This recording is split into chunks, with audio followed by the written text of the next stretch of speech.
Do we truly know all the values? Hello, my name is Nias Franklin, and today I would like to speak to you about values and how these either can be seen or not reflected in our daily lives. It is well known that today we live within a society that lives on social networks, with some examples of the most common are Facebook, WhatsApp, Instagram, Twitter, among many more. However, how many times have we stopped to think and reflect on what these types of networks contribute to society? Do these networks really represent something favorable? Let's explore the first point, and most importantly, let's define what values are.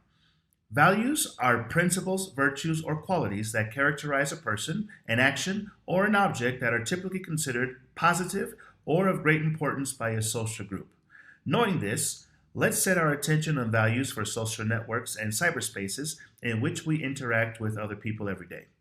As Castells mentions, the culture of the internet is the culture of the creators of the internet.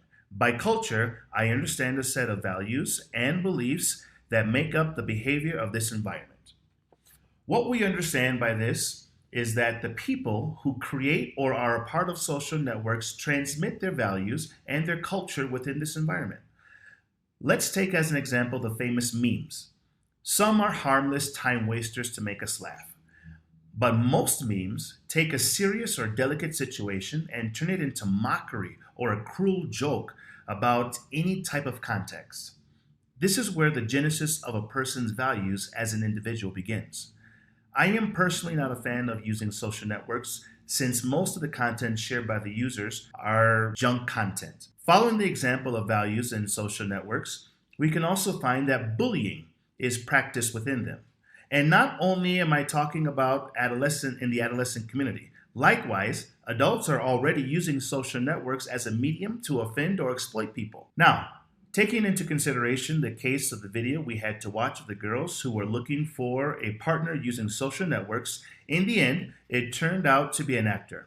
The girls were surprised by this hoax. However, it is not strange that today anyone can get carried away with photos they find on the internet, and because of the striking image they can pose, one would initiate a conversation with a total stranger who turns out to be a false friend with photos and false information in false profiles that are only used to obtain information or, in most serious cases, can result in kidnappings or violations not only to women, but also to men.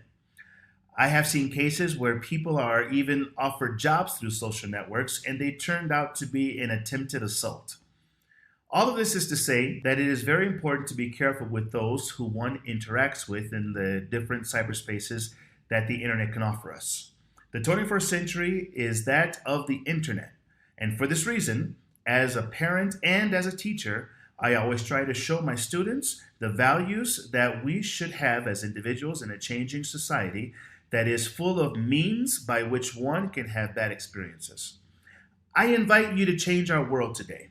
If only we could change our social focus and culture and start moving forward, we could re-educate and promote our values on social networks, which would create less violence.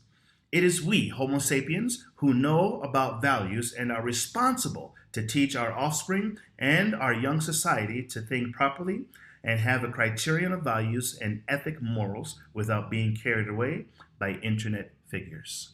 Thank you very much.